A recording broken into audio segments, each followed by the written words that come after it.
So I'm happy to welcome everyone to today's call. My name is Aaron Steinberg. I'm the manager of Alumni Initiatives for BYFI.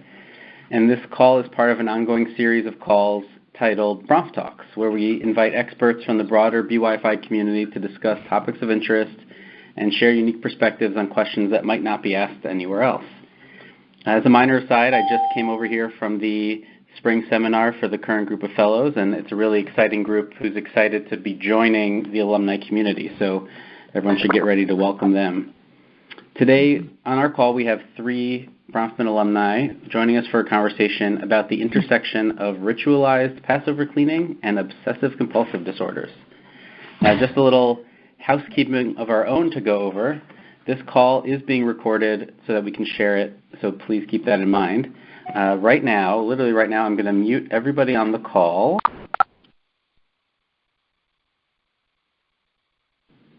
And I will invite our presenters to unmute themselves by pressing *6. We're going to be having a Q&A session later in the call, and if you want to ask a question, you can unmute yourselves by pressing *6. We'll try to remind you when we get into that Q&A session then. If you have any technical problems during the call, or if you'd like to email in a question, you can send them to me at Aaron, A-A-R-O-N, at byfi.org. And now I'll take us back to the call. Our presenters have asked to introduce themselves, but I'll just welcome and thank them by name. We have on the call Judy Batalion, Tamar Gordon, and Sarah Giller-Nelson. So thank you, and with that, I'm going to hand the call over to Judy. Hi, everyone. Oh, there you go. Yeah, I'm unmuted, I was told, which felt good and liberating. Thank you so much, everyone, for calling in and for participating today. I was going to say good afternoon, but I guess we might be from anywhere. And I have to admit, I've never before done a phone panel event, so you're going to have to use your imaginations and trust me that I'm a wild gesticulator. And that I'm not wearing yoga pants right now. I'm Judy. I'm going to talk first, just for a few minutes, from my own experience, and then I'm going to bring in our other wonderful participants, Sarah and Tamar. So I've written about mess, cleaning, and domestic order, mainly as a memoirist and also as a journalist. And I'll tell you up front, I've been very lucky that both Tamar and Sarah have been experts and sources of mine for some of these articles. My recent memoir, White Walls, Motherhood, Daughterhood, and the Mess in Between, is a story about how I came to terms with my dysfunctional childhood. I come from a family of Holocaust survivors and compulsive hoarders, and I did so in order to become a functional and clean mother myself. I've written about many elements of mental health, including the dangers of decluttering, and I'm right now working on an article for the Times that looks at whether there really is value in making our children clean their rooms. What is the value of cleaning? So decluttering, I think, is a trendy topic in broader culture. I'm sure many of us have heard of Marie Kondo's massive best-selling book, The Life-Changing Magic of Tidying Up. There was even an episode the other week on Modern Family where Claire started a new job and the night before decluttered her house. And I began to think it would be interesting to explore this issue from a Jewish angle, which then, of course, led me to thinking about Passover cleaning, which, according to Wikipedia, is actually the catalyst for the entire phenomenon of spring cleaning, which I hadn't really known, and also which was something that was personally very important to me, Passover cleaning. And I'm actually just going to take a minute and read a few paragraphs of an essay on the related subject that I've been working on to kind of set up some of the background. So Passover is known as a holiday of liberation, salvation, even constipation. But to me, it was always a holiday of sanitation. I grew up in a family of compulsive hoarders. My mom was born in 1945 in Kyrgyzia, my grandparents' post-war journey from a Siberian work camp back to Poland, a refugee before knowing what home was. Years later in Montreal, both Bubby and Mom stuffed their homes with bargain skirts, tuna cans, Russian whole wheat loaves, obsolete fax machines, a disorganized morass that grew over the decades. Report cards were lost forever in the maelstrom of my mother's old newspapers. As a child, I felt unseen in the chaos, anxious, blocked from Mom by her piles, both physically and emotionally. There was no room to crawl into her bed if I'd had a nightmare. I received gifts I didn't want, had to stuff reams of fake Howard the Duck T-shirts into my cupboards lined with Mom's clothes. I was ashamed of the junk, the depression, the mess. The growing piles of yellow bargain shampoo glared like neon signs of dysfunction. Passover, however, was the antithesis, a reprieve to this chaotic domestic existence. Weeks before, my parents began, unsurprisingly, to stock up on supplies, kosher for Passover toothpaste, gum, salsa. But for once, this stockpiling didn't bother me because I knew each item would have its place, laid out neatly on newly washed Passover shelves. Then the night before, the domestic deep cleanse. Mom directed, Dad schlepped, my brother and I unpacked and organized. Trash bag after trash bag of Pesach dishes emerged from the basement, treasures, a reminder that there was, hidden in a pocket of our home, a stash of normalcy. Out came barely used mugs, a salt shaker, one single set of glass plates for milk and meat, shiny, transparent, light, and airy. Our kitchen was transformed. The counters were cleared of their usual piles of Danish rings, so the white Formica top sparkled. The dishwasher rumbled with confidence, for once able to hold its load. To the background harmony of vacuum cleaners that exfoliated the carpets of their crumbs and the Mr. Clean lemon lime perfume of my fantasies, I set the table according to diagrams in my manners book.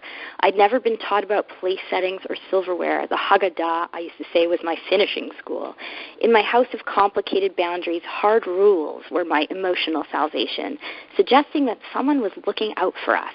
I did as instructed, adoring how the food on the Seder plate was labeled, divided by types, with small, neat portions, circles like a solar system, a warp zone to a different existence. I added my own flourishes in the geometric parsley stack, the perfect positioning of the white egg, a vacation in my own home.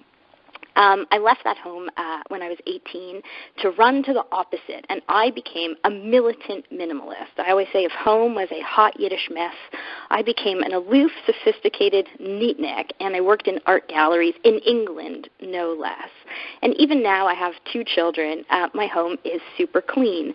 My all-white, low-carb, crumbless kitchen is my particular sort of canvas of minimalism and perhaps control. So I started thinking about how can I prepare for Passover in a way that was so meaningful for me to clean up. How do we prepare for Passover when things are already clean? So much Jewish ritual takes place in our homes. It's considered a mini temple, and the bulk of Pesach practice happens not in the synagogue, but in the dining room. So I began to wonder if our cleansing rituals had other functions, other meanings. Were we burning more than just our breadcrumbs? And I did a little bit of just cursory research, which I'll take just 1 minute to talk about and then introduce our experts who know a lot more. And I'm sure people on this call probably know more from about this as well from a Jewish angle, so I'd love to hear about that too. I did find certain Jewish scholars had sort of referred to the leaven as a yeast as being both impure and constantly growing. It has a timeless quality to it, which needs to be occasionally stopped and purged. So Passover has a purifying element to it. I found an interesting Chabad website that suggested that examining the corners of our home in the search for chametz mirrored looking through internal corners. By doing the rote, habitual work of tidying, we were able to focus inward. Bread, they said, symbolized our haughtiness, and matzah is humbleness. And as we clean our briefcases and window blinds and go through every single drawer and crevice, we're hiding nothing from guests or from ourselves. It's this very kind of thorough investigation of our homes and spaces, and the point is to reflect on our arrogance with the aim of changing it.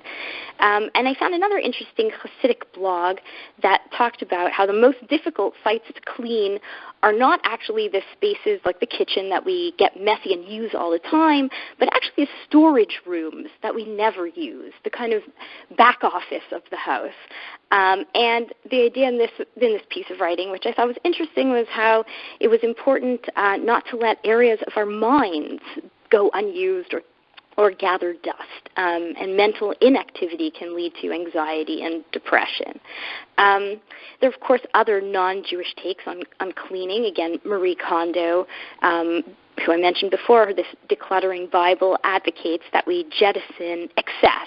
Her approach is meticulously examining every single domestic object, investigating each closet corner, and this is a purge that has to happen very quickly. Actually reminded me uncannily of the search for chametz. Kondo's reasoning is that we should be keeping only what we love. Our environment should be filled with things of beauty and worth. And other environmental psychologists I've spoken to agreed it was very important for people to have identity-marking objects that are clearly visible around us for a coherent self-concept, and also to declutter to reduce stress. And even last week, my yoga teacher spent the whole class going on about decluttering the soul through stretching our hamstrings. And as he was talking, I kind of took his advice to be what I thought many of these others were offering, that we needed to rid these blocks or tensions to get to some kind of truer, leaner version of ourselves. I guess I opened this up with wondering, what are the different meanings of cleaning and Passover cleaning? And does eliminating the bread, does eliminating excess remind us of who we are, bring us to some greater emotional truth? And I would like to, on that note, introduce our two guests today, Sarah Giller-Nelson, who is a professional home organizer, and Tamara Gordon, a CBT therapist who specializes in anxiety disorders. And perhaps you can, Sarah, if you wanted to start, perhaps you can tell us a bit about the actual work that you do, and also your take on Passover and how that might influence your work or come into your career. Okay, thanks, Judy. I am a professional organizer. I have started my company a little over 6 years ago, and from the very beginning, it was very influenced by my own life. At the time, my daughter was under a year old. I had a 3-year-old son, and I found myself, I'd wanted a career change, wanted something different for my family, and realized that after getting many different degrees in art history, that the only real practical skill I had was organizing. And a friend of mine had introduced me to this as a career I'd never heard about before.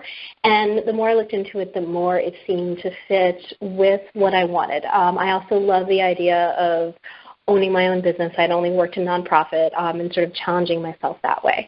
So, armed with the organizing I was doing at home to try to make space for my family of 4 in my smallish Chicago apartment, I, embarked on a new career. And from the beginning, the company has always specialized in working with busy families. Almost 7 years later, I now have offices in Chicago as well as Miami, and there's 3 of us now on the team. And in terms of Passover, my family and I are on the more secular side of the spectrum, but I will always say that each year I've used, even before I became an organizer, used Passover almost as an indication sort of assigned to me, that an excuse almost to really do a deep clean. And I feel like it just sort of goes very much with the opening up of the houses and the spring cleaning and the weather changing, and you're changing your wardrobe. And so this just seemed like a natural extension to me. I know that it's always a lot of times when you have these very big goals in mind of something like, making a lifestyle change or cleaning or whatever, to use you have to, enforce an artificial deadline. And for me, every year, Passover has become the deadline that I need to make sure that I've done a very deep clean of my kitchen as a way for me to practice the ritual and also to accomplish another, less lofty, more domestic goal. Interesting. So Passover kind of becomes not an excuse, but a way to build around your personal goals in your life, a pillar. Yeah, it's sort of, I know one of the things that I work with a lot with people is establishing new and better habits. And for me, Passover is almost like a habit hook where it's something that we have to do, and so I'm going to hook something else to it so I can make sure to get it done. And I'm just wondering if you could just tell a little more details about your work as a professional organizer. Do you work long-term with families, or are these short spurts of counsel that you provide? Maybe you could give us a few nuts and bolts of how you clean other people's homes. Sure. Well, I generally do not work with hoarders or people what they call chronically disorganized. I generally work with, I would say my average client is a parent who is simply very overwhelmed. And then maybe at one point in her life, her desk at work was neat or the car looked great or whatever. And then, she moved in with a boyfriend, she got married, she had a kid, she changed jobs, she had another kid, and all of a sudden, life really took over. And although she has the skills to get these spaces organized and run the household more efficiently and, the family efficiently, that so much is piled up because other things were more important that now when she finally has a moment to step back and take it all in, she realizes that she's just overwhelmed. And at that point, I come in and essentially hit restart and help make decisions, help set priorities, convey different skills, different techniques. I always go in and the whole process begins with a conversation with somebody. So I know, where they're coming from, what they want, why they want it. I look at the space, get to know them a little bit so that the systems that I can help them create really sort of make sense and are intuitive to them. And so, usually, it's a multi-hour project, whether it's just I have found that people, they call me for one reason because, say, the kitchen is disorganized or the playroom is overflowing, but there are many other parts of the house that, are also affected. And, we'll just sort of go room by room until we've reached the point that, they feel like they've achieved the goal. So usually it's not, I definitely have clients who, years later say they've had another child or they've moved or the situation has changed. And so they'll come back for a quick, and say, another round. But generally I really like to transfer skills so that people can, do this stuff without me. Great. And Tamar, perhaps you can tell us now a bit about your work and working with perhaps people who clean too much or too little. Yeah, I'd be happy to. Thank you for the introduction, Judy. And I have to say, some of the things you spoke about were really interesting for me. The bits about kind of searching the soul and what have we left undone or what have we not decluttered inside ourselves. As you said, I'm a cognitive behavioral psychologist who specializes in anxiety, and I work, quite a few of people I work with have OCD or obsessive compulsive disorder. And what that really means, I think the main thing to understand when we're thinking about anxiety is that it is an adaptive, healthy emotion that we experience very primitively, like, sort of you can call it the lizard brain. It's the part of the brain that keeps us safe, kept us alive for the last however many millions of years and away from saber-toothed tigers. It's a reaction to danger. But an anxiety disorder is when your brain starts telling you that there's a threat even when there isn't one. And it thinks that there's something that is dangerous that is actually not a risk to you. And the other thing I think to kind of get about that, and this is where maybe Passover or Pesach interacts, and so does hoarding and cleaning, is that the natural response to danger is to avoid. So, if there's a threat, you want to avoid it. You want to keep yourself safe. You want to hide out. And, if that's a tiger that's coming to tear your throat out, then hiding in your cave as a prehistoric person made a lot of sense. But if the threat is, a conversation with your boss or facing the closet that's overwhelming to you, then avoidance is actually probably not going to be an adaptive strategy. And the more you avoid, often the more anxious you get, and the more difficult the task becomes.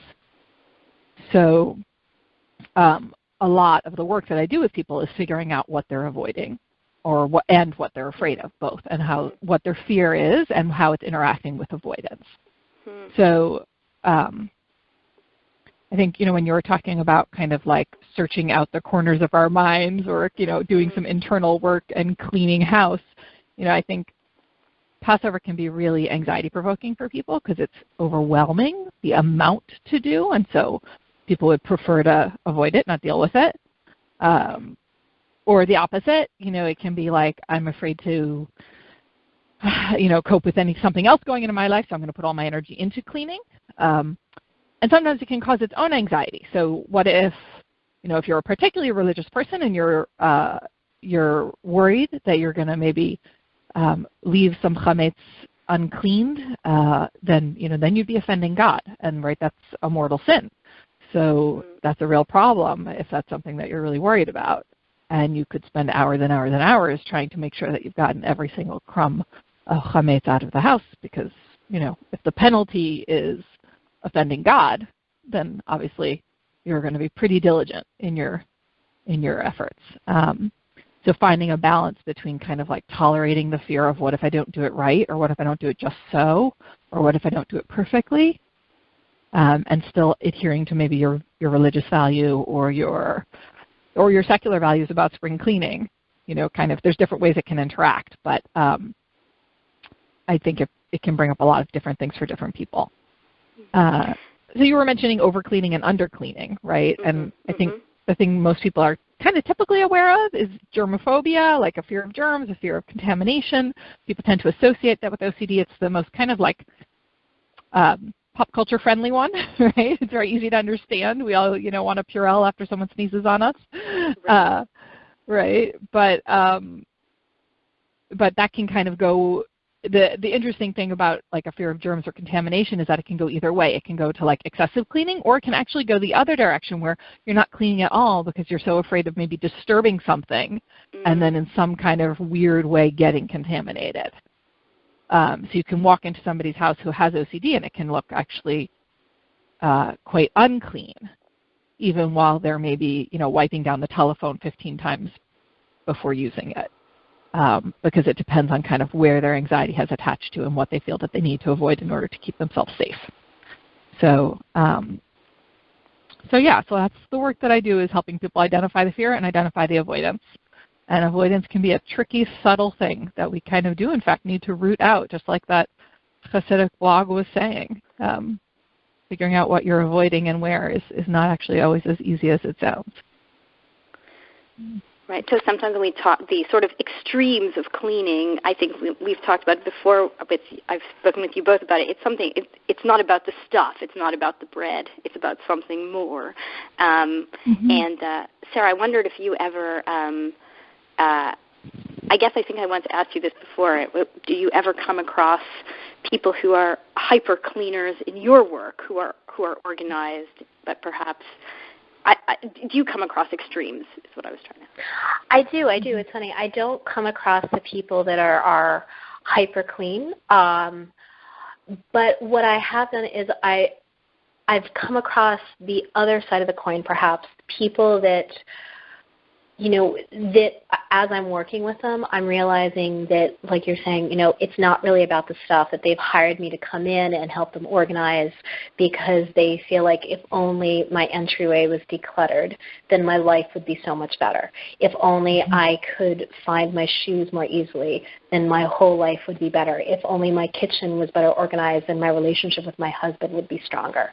And as we're going through and doing these things, and a lot of times, in the vast majority of the people that I work with, having a clutter-free or a more organized home does have those benefits. But there's really also to the romantic relationship.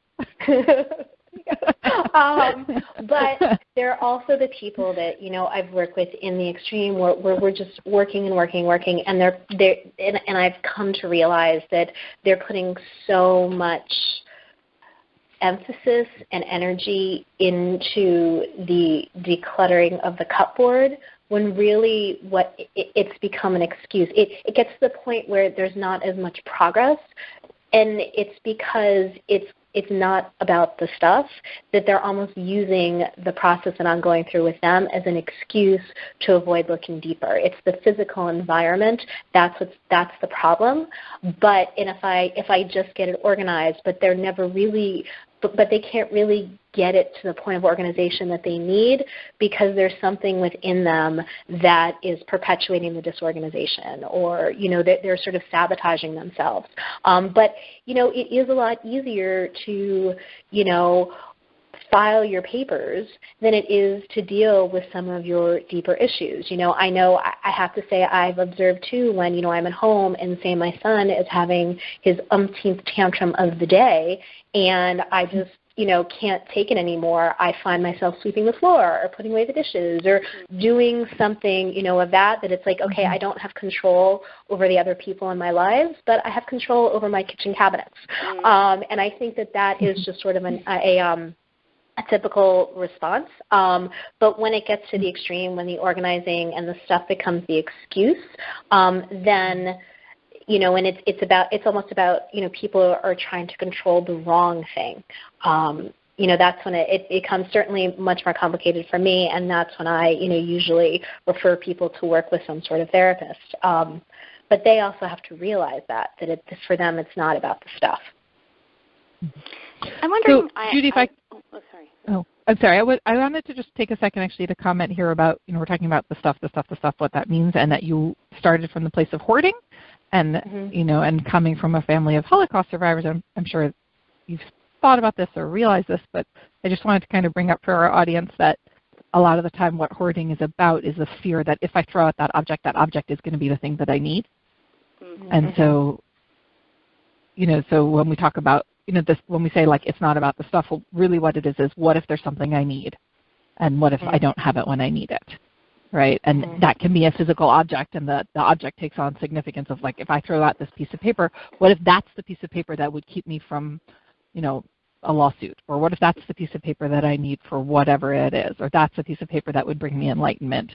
That newspaper article is the one that would clarify everything for me, and I really need to read it, even though I haven't read any of the newspapers ever. So. So kind of it is about the stuff, but the stuff represents like, well, what if I really need something and I don't have the thing that I need? But actually, you don't always have to go deeper than that. Sometimes what you have to do is just throw out the stuff and tolerate that anxiety and let it pass. So it doesn't have to be some deep-seated something's wrong with you. It's just you have this fear of what if you actually need something. So you have to try facing the fear, throw away the stuff, and see that it can be okay, that nothing bad happens when you do that. And I would say, too, Judy, you brought up the Marie Kondo book, and which, it seems like people are constantly asking me about this book. And I find that my issue, it's very controversial among professional organizers, and I find that my personal issue is I feel a little bit uncomfortable that she puts so much emphasis on the stuff, in that she says every object in your house needs to bring you joy. And I feel like that's a lot of responsibility to put on a thing. Yeah, and so that's and I feel like that just could become ripe for, even bigger problems.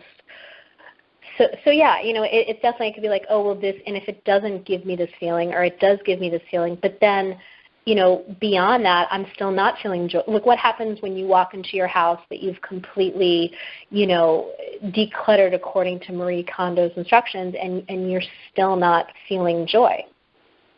What does that leave you with? Well, I'm curious to hear both your thoughts on this. I don't think I ever discussed this with you. Why did her book sell so well? And we don't have to talk about her book, but my question is really why right now are we culturally why are we so interested in hoarding, decluttering, cleaning? There's I believe a national association of professional organizers that's growing. Well, it seems like you're in a growing field, both of you. And I wonder if you had thoughts on why is cleaning so trendy. Don't you think right it's now? a TV show, Hoarders? That's not. I attribute it to TLC. I don't know. Is it? I'm curious. I don't know. I think, do you want me to speak or do you want to go? Go ahead. I have no idea why. No, I feel like I think about this a lot because, decluttering is and streamlining and simplifying are a huge trend lately. And I should say lately, in the last, and I feel very lucky in that I've finally selected a career that, you know, there is so much interest in. But I think that, you know, for decades we've just been over-consuming, and, you know, objects are made to be easily replaced. You know, even a coffee maker, you know, things that are expensive are even built for obsolescence. They're built to be replaced after, you know, a few years or so. People don't necessarily take the time to fix what they have. And there's just this culture of consumption. You know, you have the popularity of Costco. You know, does everybody really need to buy 40 rolls of toilet paper in one shot? And then there's no, you know, corollary. Okay, now that I have all this toilet paper, what am I going to do with it? You know, is it just going to, you know, when I take it home to my tiny apartment, you know, how is this going to work? And I think, too, you know, that things are really cheap. I think we're also at a point, too, where, you know, people perhaps, I've spoken to a number of clients who have a problem with toys, and a number of people have said, you know, I didn't have that many toys when I was younger, and I want to be able to give my children the joys that I was missing out on. But now they've swung the other way, and now there's so many toys, nobody can find anything, and they're all broken, and it's not, you know, that joy isn't there. So I feel like, you know, finally there's become a backlash where we realize that, you know, again, like, this stuff is the problem, and that all of this stuff is just adding complexity and obligation and stress. You know, we have it, we need to take care of it, it costs some money, we need to store it somewhere, and this is just, and people are just sort of realizing this. You know, even there's a huge trend with the fast fashion, like the H&M, the Zara, the Gap of, you know, you buy things, you wear it for one or two seasons, and then you get rid of it. You know, this has become an integral part of our culture, and I think that this is just a natural backlash when you have things like, you know, on the other end, people are just doing these capsule wardrobes where they only own 30 things, 30 items, including, you know, accessories and shoes, and you just sort of mix and match, which I think is the opposite extreme, but it does sort of reflect that people are just sort of frustrated by it. And you know, I also think that the economy is changing, and maybe people are living in smaller spaces, and they're realizing that all this, it's just difficult to live with all of this stuff. I've also often thought about whether this is related to kind of our increasing digital culture. I mean, the thing about, I think, hoarding and cleaning to me is it's so physical, and it's about our physical, our tangible, physical, manipulable surrounds, and maybe it's a way to have some control over our lives that are so increasingly virtual and kind of ongoing and limitless in that way. So I don't know if anyone has that. I also think the digital culture, too, it then sets up an expectation of, well, why do I even still have paper? Everything is digital. And so that just, it just, you know, but that's the reality. Things are always coming in. And I do think what you're saying about how there has to be a sort of tangible, something that you can touch and reach out to and feel. I think that that's a real, you know, an important craving. Just to bring it, I'll ask one more question, and then we can open it up and have a few more questions after that, too. I just bring it back to Passover for a minute. I know something that was very important to me growing up is during Passover, not only did we clean our house, but we cleaned it together.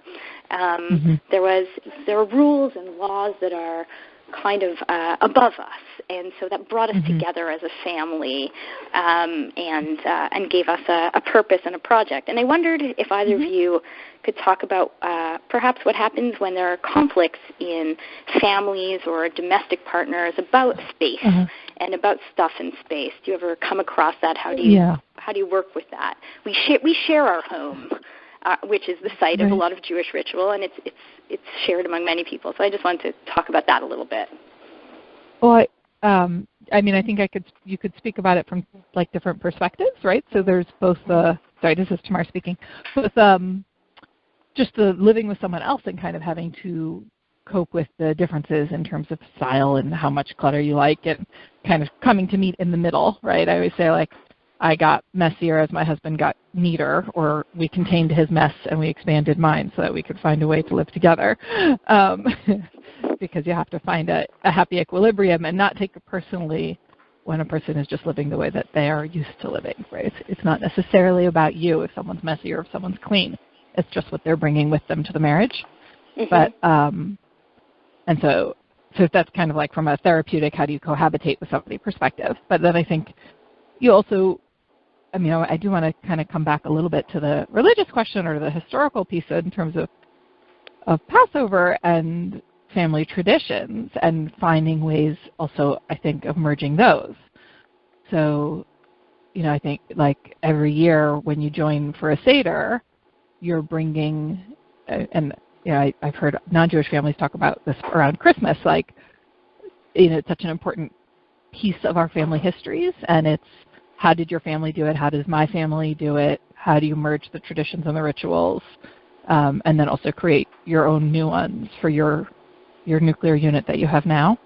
And I think that can happen around cleaning as well. So, you know, my growing up, like, this is sort of along Sarah's spring cleaning theme. We had to go through all of our clothing and the pockets and vacuum out the pockets, and we had to give away the stuff that didn't fit us anymore if we wanted to get new things, because you had to have new things for the holiday. That was very important. But there was like a turning over, right, a changing. And I would say, like, I think that many people have that experience, but for other families, it's more, you know, my kids aren't really growing up with that. We've always gone to the grandparents' homes. So Passover is really actually more about avoidance and escape in my family. Interesting. And, you know, like, we don't particularly have to deal with cleaning. We just lock and leave. That'll probably change because our parents are aging. So we're going to have to create some new traditions, and maybe my kids are going to learn how to go through their toys. If they want to get a new Afikomen present, they have to throw out the broken ones. But I think that there's kind of this a handing down of the rituals, and then an accommodation between the different members of the family, if it's, you know, if it's a traditional family with two partners in it, and kind of figuring out how you fit together and what you take with you from your family's home and what you might want to take from their family's home, and mix those and blend them for something that is both new and also attached to the history. Yeah, no, and if I could jump in too, I feel like I feel like, you know, the rules that surround Passover almost, or I should definitely make it easier to a certain extent to blend, because there's a fixed set of rules, and there's only so many different variations of that you can, because yes, I'm bringing my traditions, you're bringing your traditions, but it's still a fixed set of maybe rules and expectations.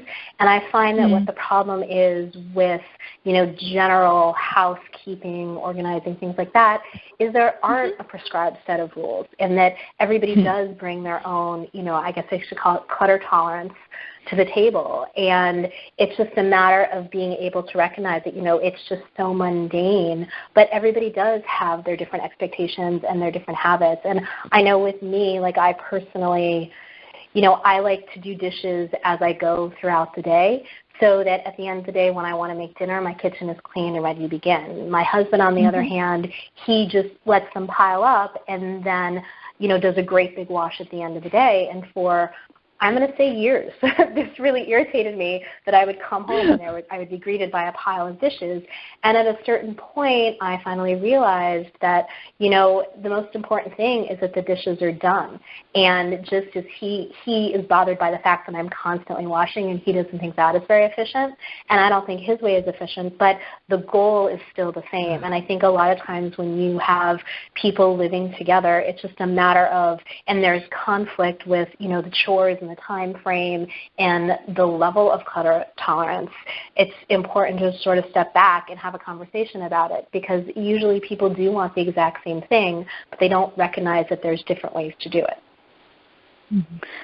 Yeah, no, I think you're right, Sarah. Sorry. Kidding.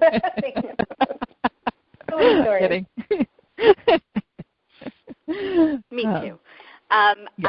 So I just wanted to actually, we have about 15 minutes left, and I wanted to open it up at this point. I still have some more questions for you guys, but I want to open it up and see if anyone on the call had any questions for anyone, comments. I'm not sure, Aaron, how this works technically. Yeah, anyone who wants to ask a question should just hit *6 and say your name and pass along your question. Hi there, this is Elliot Mamet. Can you hear me? Mm-hmm. Mostly. Sure. Well, it was a totally phenomenal discussion. I wanted to follow up on the digital point. Mm-hmm. How do you deal with the person who has 12,000 unread emails? And is there a correlation between someone's digital clutter and their physical clutter? I just want to explore that point a little bit more. This is Tamar speaking. So I actually come across that quite a bit, and I would say that usually speaks to anxiety and avoidance. And what we do is we actually open the emails in session. So once somebody has started facing their fear, things immediately get easier, and you very quickly adapt. The word is habituate to whatever it is that you're worried or afraid of. But that getting over that first initial, like, oh God, once I start, I'll never stop, or it'll never be finished, or I'll never get through it all, or what if there's something really important in there that I haven't dealt with and my whole life is going to come crashing down around my ears if I open my email, that can be really tough for people. So, but it's actually not at all uncommon in people with OCD and various other anxieties. And so, sort of facing the music is something that you'll do in therapy.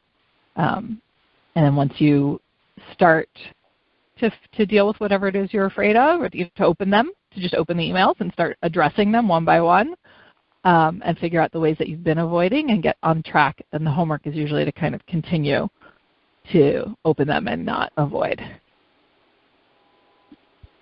And there is, to that point too, there is a program or an app or extension, I don't know the technical term, that my organizers and I have recommended to people called Maelstrom that helps you go through and do that.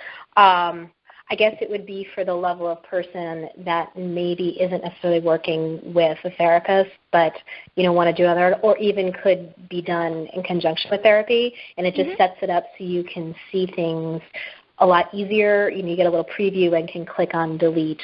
And they claim that they can help you get through thousands of emails in a very short amount of time. Cool. This is Judy speaking. I'm the memoirist here, so I'll get personal and pathological. I brought up the digital point because I'm the person that has 12,000 emails in my inbox, and I'm a spotless house. And I've often thought about, after my kids go to sleep, I have maybe an hour, 45 minutes in the evening to do something, and I almost always clean my apartment rather than go through the inbox. And I don't know, maybe I need to come in and see you tomorrow, but I think it's interesting what provides me with more comfort, what's more important for me. There's no consequence to cleaning the house, right? You clean the counter and it looks clean. But if you open an email, you might have to then do something, right? You have to respond, or you have to pay a bill, or you have to, right? And that's hard. And sometimes I'll tell people to open it and then unopen it so that at least they've started the process, like they know what's in the email and what they have to do. Oh, yes, I do that. Or to open it and then write a to-do list, and after it's on the to-do list, then they delete it. So like you can build a hierarchy, and you can stage confront the anxiety in pieces, like a little bit at a time, so that it's more manageable. But I think it also comes to a question I was going to ask before.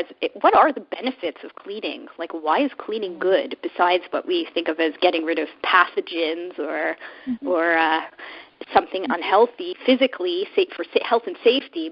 And I know for me there's a sense of accomplishment that can come with it. It's and I wondered if either of you had. I mean, it seems we kind of take it for granted. Go clean your room. It's good to clean. There's a moral element attached to it. But I wondered, really, do we thrive better in neat spaces? Is there something about the act of cleaning that is good for us? Well, I would say yes. I feel like and I think it becomes more about, the object. My objective when I work with people, the sort of most physical objective is so you can find something. And it's really stressful when you are trying to leave the house and you've finally gotten everybody dressed and all the stuff is in your hand and you're ready to go and you're running on time, and suddenly you can't find your keys. Or suddenly the phone rings and you can't find the phone, and all of this stuff. And so I feel like having a clean and ordered space eliminates an entire category of stress from your life. Like I said, people have different clutter tolerances, and I've, worked on, say, kitchens, and some people want their counter completely cleared. Other people want their counter with some appliances and some jars and things. Whatever clean looks like to you, that will certainly help you feel more calm, more relaxed, less stressed. I think it'll help you not just enjoy your space, but enjoy give you the time to enjoy other people as well. And I also just heard a story on NPR a few weeks ago that they had done studies that connected a well-organized, clean kitchen with better, healthy eating habits. Yes, I read about that. Also, the color of the plates and that whole, yes. Yes, all those cues. Yeah. Fun. Were there other questions from the, sorry, go ahead. No, I was just going to say, does anyone else have questions or comments? I did have a comment going back to the digital issue, because I also think about another area that has created an enormous amount of digital clutter that people often put off are photos, and how now we're snapping pictures left and right, and then we just have, files and files and files and files and files of photos stored, that you don't really need to deal with it because it's not really taking up a lot of space. But it's there hanging over your head. And then when on the rare occasion that you do want to print something out, say for some occasion or decorate your house or whatever, it's really hard to find what you want when you want it. Yes, you could come organize my photos for me, Sarah. That would be amazing. It's completely true. Plus, you'd have to separate out the pictures of my children's, left nostril that they took of each other, Right. Yeah. And I think there's also a lot of guilt associated with not having your photos of your children organized, or not, or having so many emails that you have to get to that you're ignoring, and I think, and having all that done, to a certain extent, that's another negative emotion that it would alleviate. Or you just make peace with it and say, I'm just going to have, a disorganized collection of photos for a while, and I'm good with that. I think you nicely honed in on the fact that sometimes we start to avoid the avoidance, right? That if you feel guilty about something, then that becomes aversive, and so then you also don't deal with it because you don't want to face the guilt. Yeah. So you might have started with one initial anxiety, but then you pile another anxiety on top of the first one, and then you're avoiding both, and until it becomes a monster. Yeah. I think also that also speaks to an idea, of just to simplify, and which is also, is part of this trend of, is it really that important? And if it's not, then just let it go. And which I mean, it's easier for certain people to do that than others. I would say it's easier for the people that I work with to do that than the people that you work with, Tamar.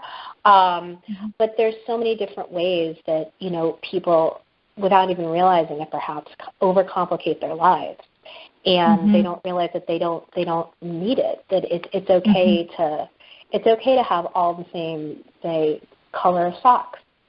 Think how much easier your life would be if you didn't spend all that time matching them up and finding the missing one, and then what do you do with the missing one? And I got to make a sock puppet. Whatever it is. There's so many other things. To simplify, just have all white ones. Love it. Or, all of these little strategies. Nice. Did anyone else have any questions or comments?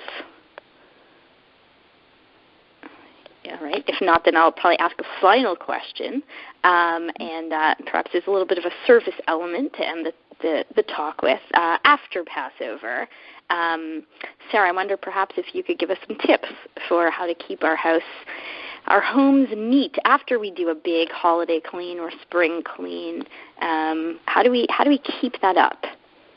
Sure.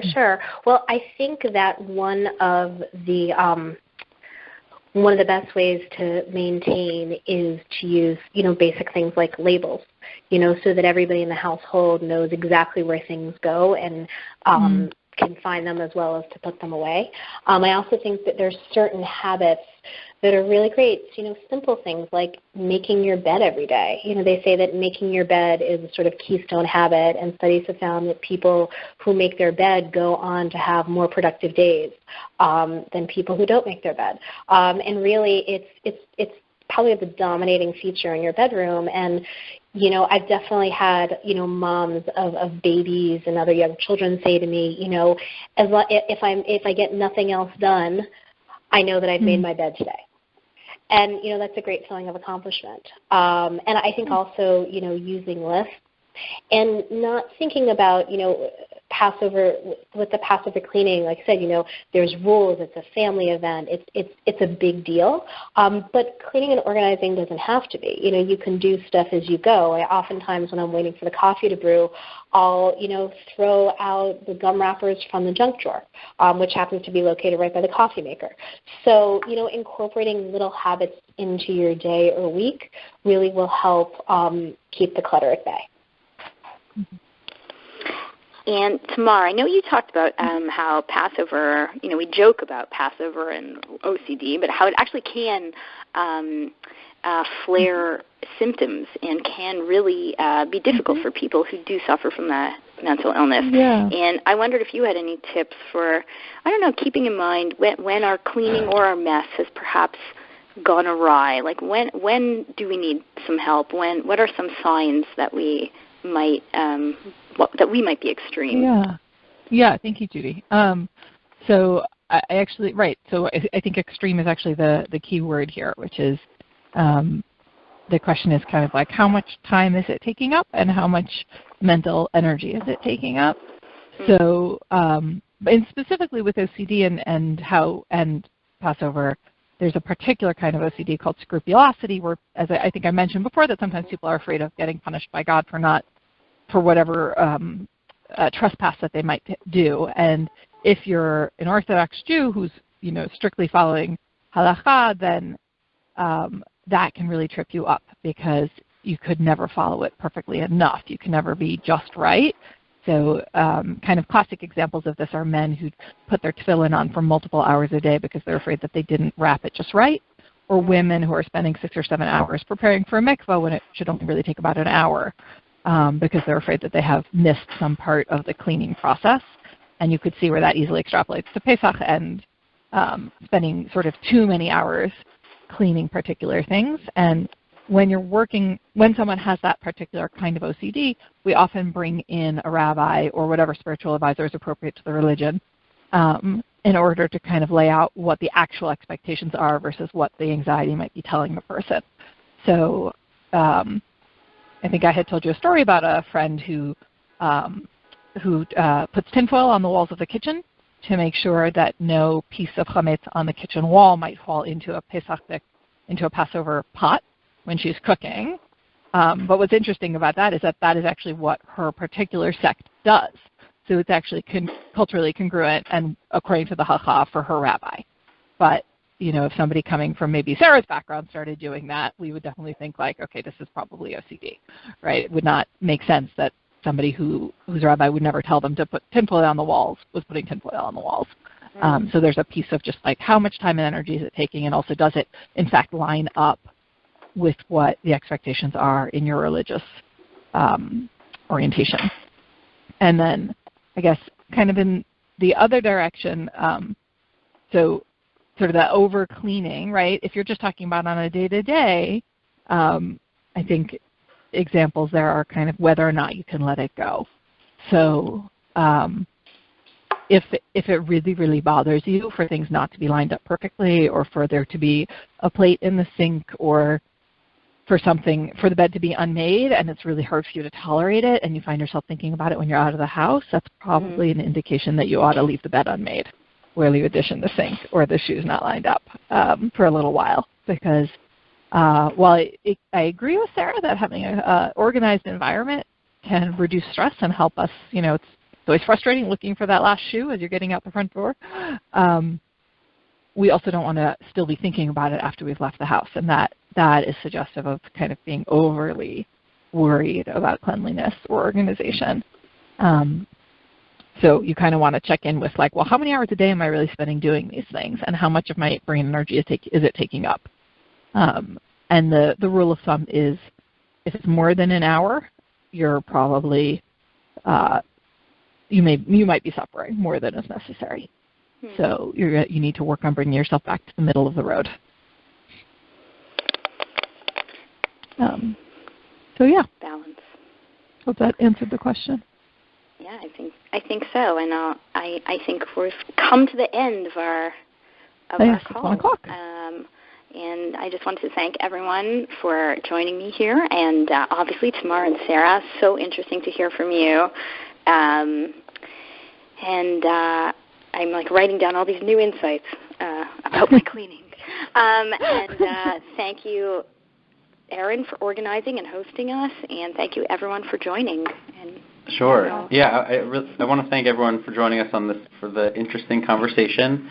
I know I personally have a long to-do list for the next 2 weeks to get ready for Passover, and now I have a whole new perspective to be looking at it and thinking about it and to share with my family. Thank you, Judy, Tamar, and Sarah, for taking the time to join us. A recording of this call will hopefully be made available later this week, maybe at the beginning of next week, but keep your eyes peeled for an email about that. We don't have our next Bronftalk scheduled yet, but we are planning to do a few election season themed calls over the course of the summer. So if anyone has any suggestions or requests for topics or presenters, either about the election or anything else, just send me an email at aaron@byfi.org. And on behalf of the entire Bronfman community, I just want to wish everyone on the call a happy and healthy Passover holiday and a great rest of the day. So thank you, everybody. Can I interrupt too? I think I'm going to speak for the three of us too, where if anybody has any other questions specifically about either my, Tamar, or Judy's area of expertise, feel free to reach out directly. We're all very accessible, and we like to talk. So. We do. This was so much fun. Thank you for having me on the call. Thank you. Great. That's very generous. I hope people take up on it, and if you can't figure out how to get in touch with them, just reach out to me, and I'll put you in touch. Bye, everyone. Thank you. Have a great rest of the day, everyone. Bye. Talk